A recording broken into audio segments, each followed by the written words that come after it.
Alors bonjour à toutes et à tous et bienvenue à ce webinaire Stratégie Bourse Forex du mardi 26 juin 2018. Yoav Nizar, très heureux de vous retrouver donc comme chaque mardi à 14h30. Je vous laisse prendre connaissance de l'avertissement lié au risque de trading et ensuite donc je vous ferai part du suivi de mes stratégies évoquées d'une part la semaine passée, mais également de nouvelles stratégies, de nouvelles configurations sont apparues notamment sur le Forex et les indices boursiers européens.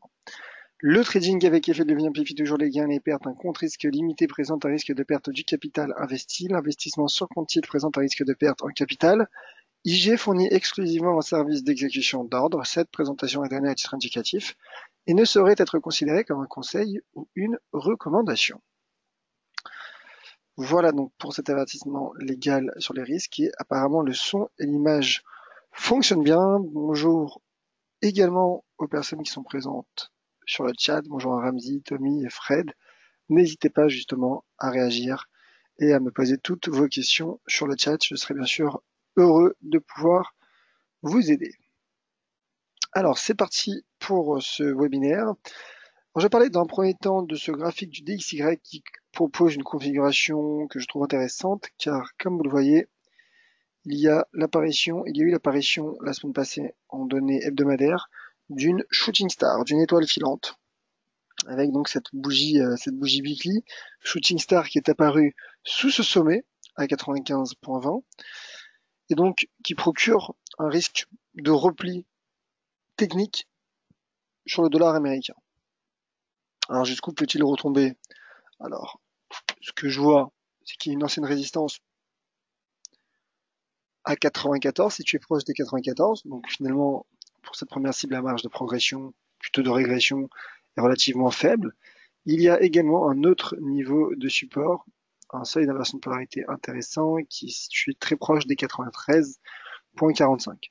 Donc, quoi qu'il en soit, ce graphique weekly m'indique qu'il y a un risque baissier, du moins un risque de repli sur le dollar américain. N'oublions pas qu'il s'agit d'un graphique en données hebdomadaires. Et donc ça, en effet, ce repli pourrait prendre plusieurs séances avant de prendre forme.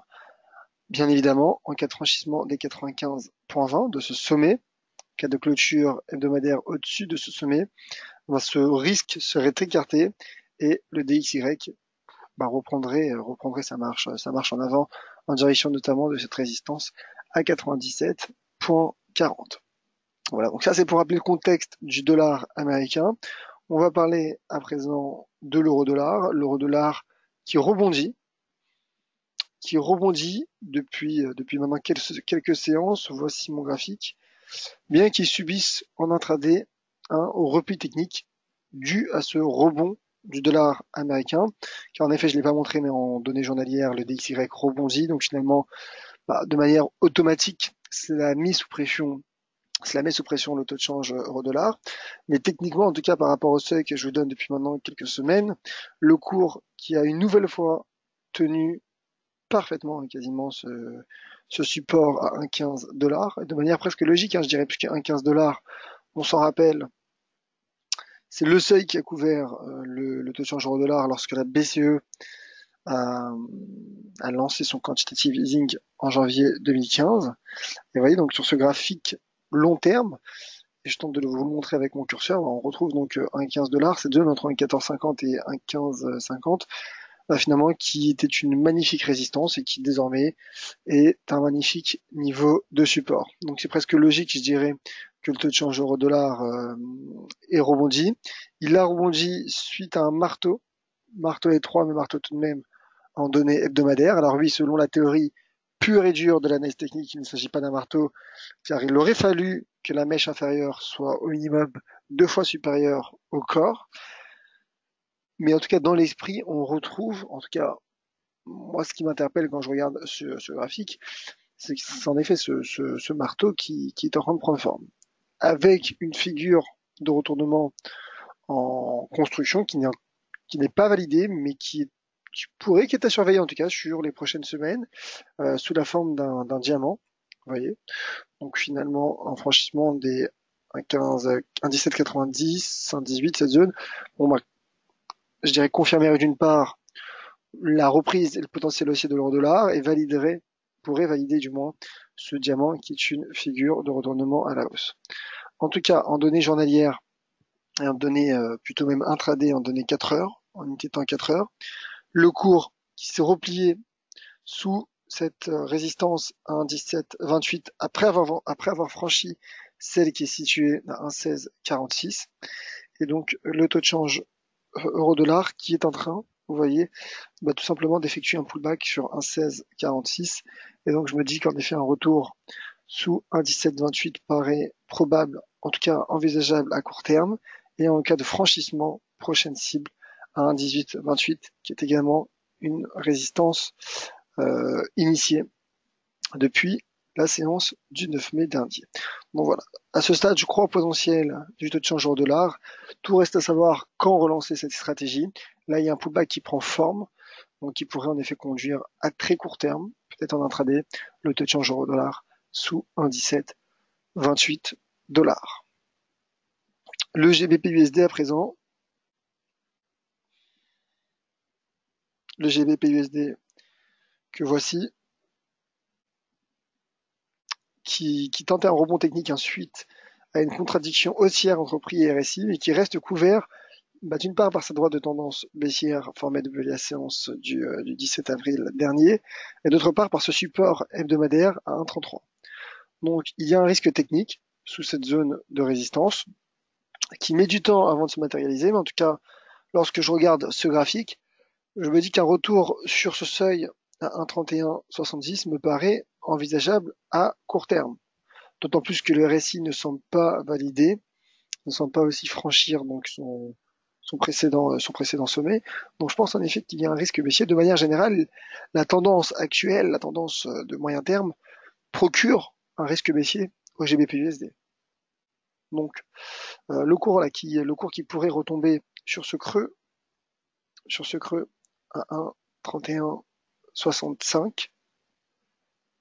Mais bien évidemment, en cas de franchissement des 1,33, ce risque serait au moins temporairement écarté et le cours qui prendrait la direction de ce seuil d'inversion de polarité à 1,3490 $ américains. L'euro GBP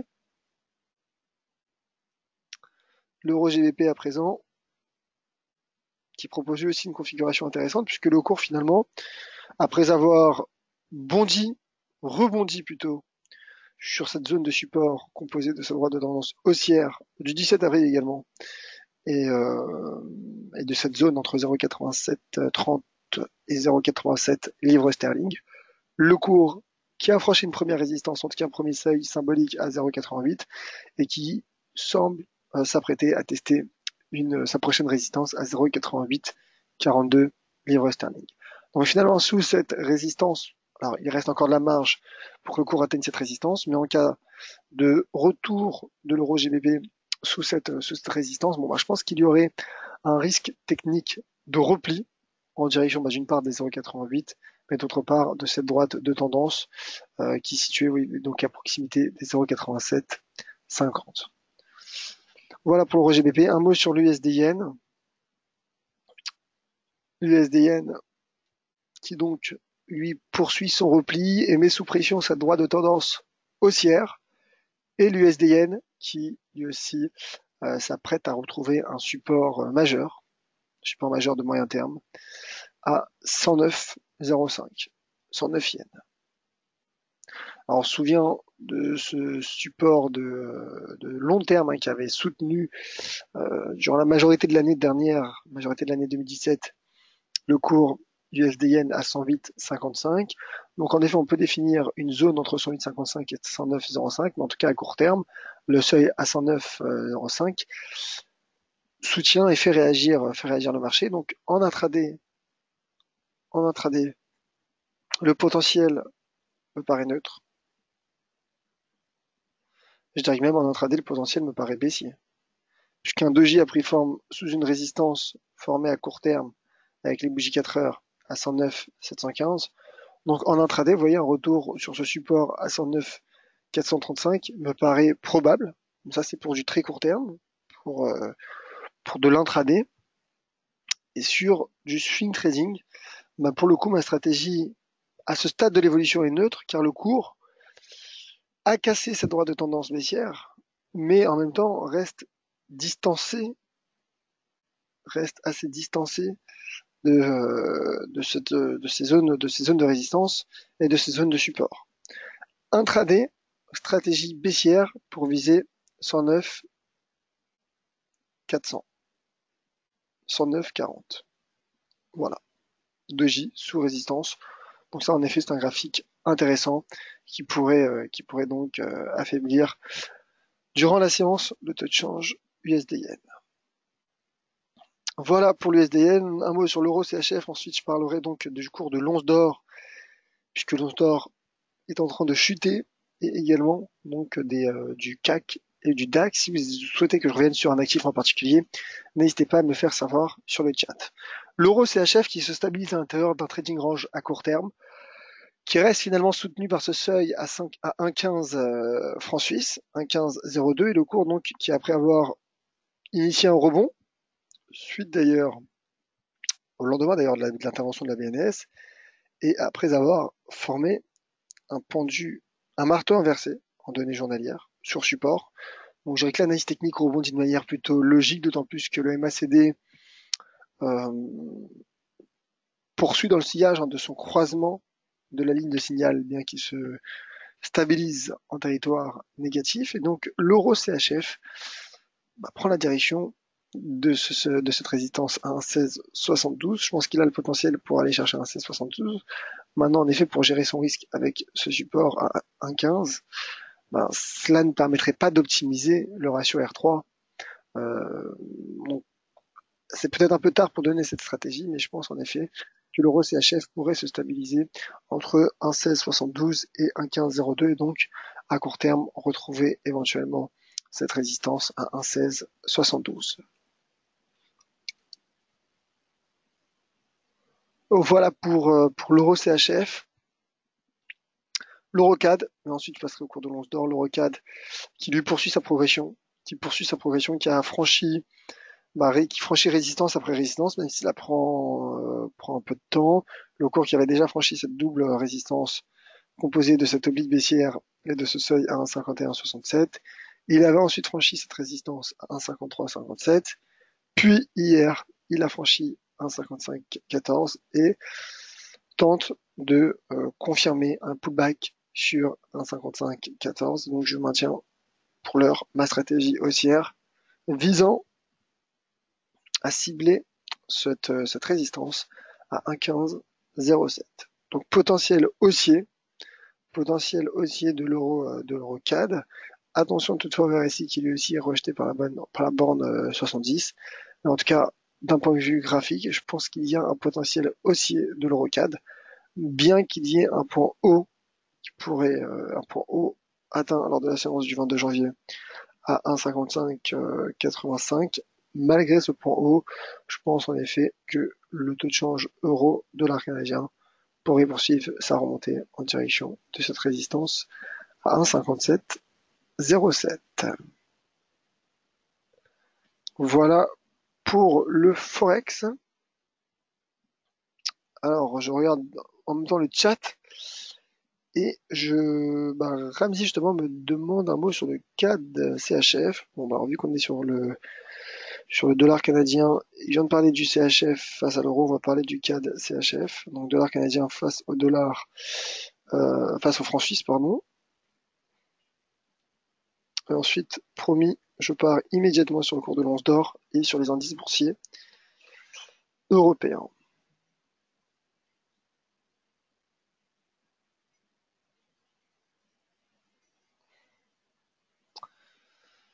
Alors le CAD CHF qui retrouve un support majeur, et ça c'est intéressant, ça m'intéresse parce qu'un cours est sur un niveau de support majeur à 0,7427. Donc déjà je me dis qu'il y a un potentiel.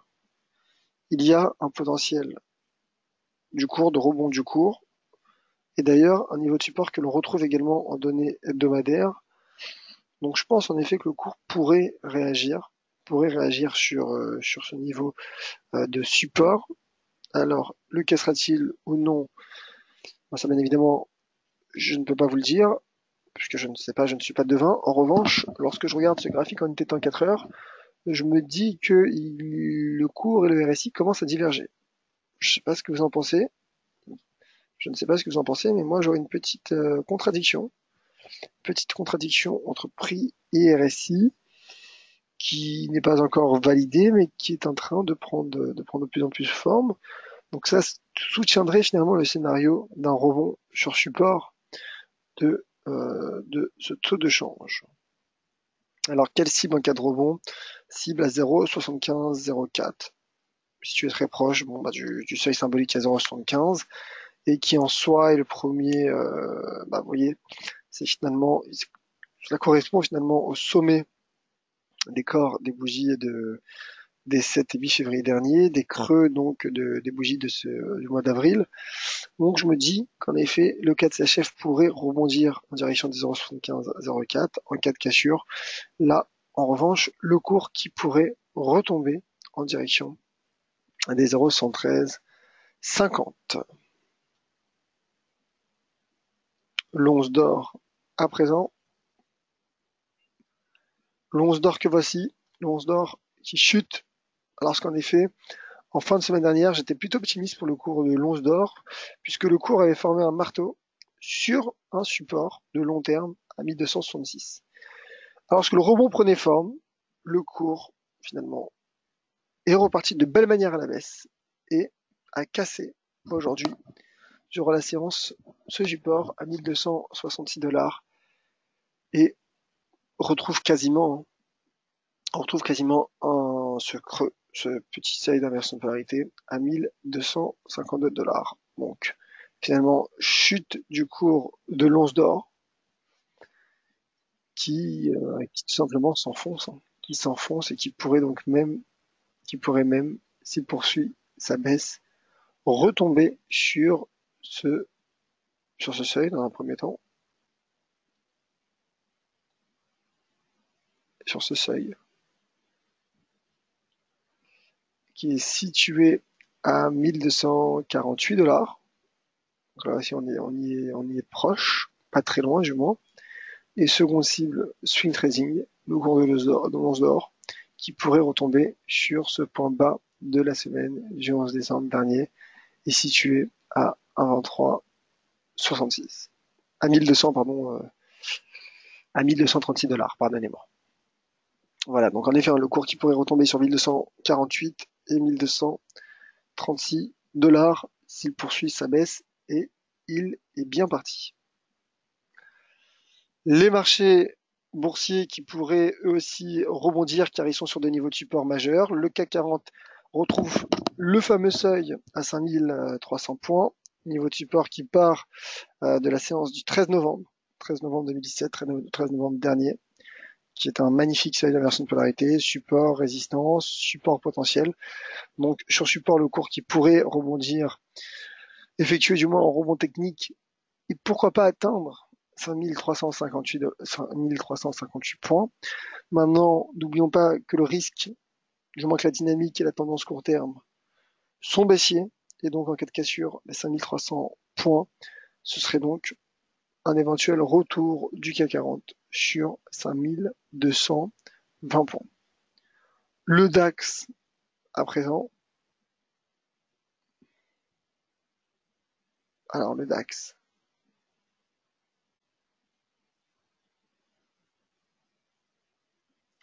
Le DAX qui lui aussi s'est enfoncé, après suite à son pullback, à la cassure et à son pullback de ce support majeur à 12 600 points, et le cours donc qui teste à présent un seuil qui n'est pas anodin, qui est le seuil de retracement de Fibonacci à 61,8% et qui se situe à 12 276 et qui correspond également en quelque sorte à un support technique puisqu'il voyez, il prend quasiment ses creux du mois de février, donc à 12 276 points quasiment, et le cours donc qui est sous pression, mais comme le CAC tente de se stabiliser sur un niveau de support. Donc en l'absence de cassure, le cours du DAX qui pourrait rebondir vers les 12 453 points, qui correspond aux 50% de retracement de cette hausse connue en fin de trimestre dernier, début de second trimestre. Et le cours donc qui pourrait en cas de rebond aller tester 12 453 points, mais encore une fois, le risque de cassure est probable. Et donc en cas de cassure des 12 276 points, le cours qui pourrait retomber selon moi sur les 12 000 points. Alors je regarde simplement le graphique en une détente 4 heures pour voir s'il n'y a pas un pattern éventuellement de retournement. Pas de pattern, mais un niveau de support qui prend également forme à proximité des 12 276 points. Voilà donc pour ce tour d'horizon de la séance du 26 juin. Je regarde les éventuelles questions et commentaires. Alors, il y a un commentaire de Ramsey, dont je ne sais pas ça fait référence à quoi. Ramsey qui a l'air plutôt d'accord avec l'une de mes stratégies, il me semble que c'est pour le CAD CHF. Donc en effet, c'est vis-à-vis du support. Loïc qui demande une petite session de rattrapage pour l'euro-dollar qui est arrivé en retard. Je ne peux pas refuser de répondre aux questions quand il me reste encore un peu de temps, donc c'est avec plaisir, mon cher Loïc. Alors, ce que je disais tout simplement pour l'euro-dollar, c'est que le cours a parfaitement rebondi sur 1,15, une nouvelle fois, sur 1,15, qui après avoir franchi 1,1646, a atteint 1,1728, qui est le seuil d'inversion de polarité, donc qui était notre prochaine cible, le prochain niveau de résistance. Et bien qu'il ait été rejeté juste sous 1,1728, l'euro-dollar tente pour le moment de renforcer, de valider un pullback, tente d'effectuer un pullback sur un 16,46. Donc, s'il se confirme, ce pullback pourrait reconduire le taux de change euro-dollar sur un 17,28 et en cas de franchissement, ma prochaine cible donc se situe à 1,1828 car il s'agit de la prochaine résistance majeure sur ce graphique 4 heures selon moi. Je poursuis avec les questions et commentaires. D'ailleurs, j'en profite pour vous remercier car vous êtes nombreux. Vous êtes nombreux, pas seulement sur le chat, mais également à ce webinaire. Donc, sachez que ça me fait plaisir. Alors, il y a 3 questions qui sont liées. 3 questions sur le même sujet. Donc, écoutez, c'est parfait. Question de Didier, Michel et Christian sur la stratégie de la semaine. La stratégie de la semaine qui a été donnée hier. Donc, pour ceux qui ne connaissent pas ce rendez-vous, c'est un webinaire que je propose, un webinaire finalement court et concis que je propose chaque lundi à 16h sur un actif. La première partie du webinaire porte sur la stratégie évoquée la semaine passée. L'autre partie porte sur la stratégie de la semaine. Alors, où puis-je trouver? Alors, c'est vrai que je ne l'ai pas mis en ligne. Je vais voir si je peux la mettre en ligne aujourd'hui, mon cher Michel. Je vous prie de m'excuser, je ne suis pas sûr d'avoir mis en ligne, mais je tentais de la mettre en ligne cet après-midi. Et concernant donc ce que cela donne, on va regarder tout de suite le cours du Bitcoin. Ma stratégie était haussière sur le Bitcoin, puisque le Bitcoin fluctuait sur un niveau de support. Donc pour le moment, le cours qui se stabilise, mais le niveau de support qui n'est pas cassé. Au contraire, le cours tente même de rebondir, j'ai l'impression, de manière très marginale, mais tout de même. Donc pour le moment, je maintiens ma stratégie qui me permet donc de viser un retour sur cette zone, sur les 7 783 $, qui est d'ailleurs situé très proche de cette droite de tendance baissière partant de la séance dimanche 21 janvier 2018, puisqu'en effet le Bitcoin cote également le week-end. Donc pour le moment le cours est sur le niveau de support. Là pour le coup pour gérer son risque, je pense que le risque pourrait être géré avec ce support à 5 864 $. Et pour le coup le ratio R3 me semble être optimisé. Donc pour le moment la stratégie est en cours et elle tient toujours. On verra bien évidemment tout au long de la semaine, déjà avec mon webinaire crypto-monnaie jeudi, mais également si vous souhaitez que j'en reparle jeudi à 14h30 dans ce webinaire, particulier, dans ce webinaire régulier, stratégie bourse forex, n'hésitez pas à me faire savoir sur le chat. Alors, Edward, j'ai raté votre commentaire sur l'once d'or. Que conseillez-vous? Alors déjà, je ne conseille rien puisque je n'ai pas de conseils en investissement comme vous l'avez vu sur l'avertissement lié au risque de trading. En revanche, ce que je disais, c'est qu'il y a un risque baissier sur le cours de l'once d'or. Il y a un risque baissier du point de vue de l'analyse technique, en tout cas selon l'interprétation que je donne, puisque le cours, vous voyez, qui formait un marteau sur 1266. Donc je m'attendais à un rebond. Le rebond a pris forme, mais de manière très marginale. Et finalement, ce support a cassé, le cours s'enfonce sur 1252 $. Donc, en cas de poursuite de cette baisse, le cours qui pourrait atteindre ses seuils weekly à 1248 et 1236 $.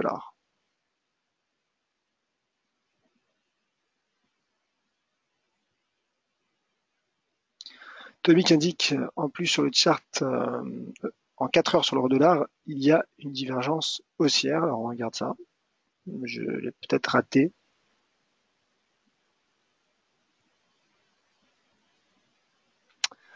Non, alors pas de divergence, je ne vois pas de divergence. En tout cas, pas de divergence haussière. D'une part, pour qu'il y ait divergence haussière, il aurait fallu que le RSI parte de la zone de survente. Donc pour le moment, ce n'est pas le cas. Et en plus, ce creux est plus haut que le précédent, au même titre que sur le RSI. Je regardais plutôt la divergence baissière, pour le moment, il n'y en a pas. Mais de toute façon, il y a déjà eu repli. Donc, même s'il y avait eu divergence baissière, finalement, le repli aurait déjà produit ses effets. Là, je pense qu'en effet, le prochain pivot à court terme se situe à 1,1646, qui, pour le moment, en tout cas, fait réagir le taux sur euro-dollar. Et le pullback, donc, prend forme, et l'euro-dollar pourrait, selon moi, atteindre 1,1728. Voilà, mon cher, ou ma chère Tommy. Et merci pour ce commentaire. Avec plaisir, mes chers Christian et Edouard. Et là, je pense avoir fait le tour des questions et commentaires. Merci à toutes et à tous d'avoir été nombreux à ce webinaire, mais également nombreux sur le chat. Alors, notre prochain rendez-vous ensemble aura lieu jeudi à 14h30. Demain matin, il y aura Valentin Enfrand à 9h. Prochain point régulier jeudi à 14h30 pour assurer un suivi de stratégies sur Forex, matières premières et également indice boursier. Donc je vous attends nombreux jeudi. Fin de semaine d'ailleurs qui sera animée d'une part par le taux de croissance aux États-Unis et d'autre part par le taux d'inflation en zone euro. Donc on peut s'attendre à un regain de volatilité sur l'euro-dollar sur fond bien évidemment de tensions commerciales avec les États-Unis. D'ici là, bien sûr, je reste à votre entière disposition sur Twitter, @yoavnizar. Merci à toutes et à tous. Soyez prudents sur les marchés et merci, mon cher monsieur Tommy. Merci à toutes et à tous. Et allez les bleus pour cet après-midi.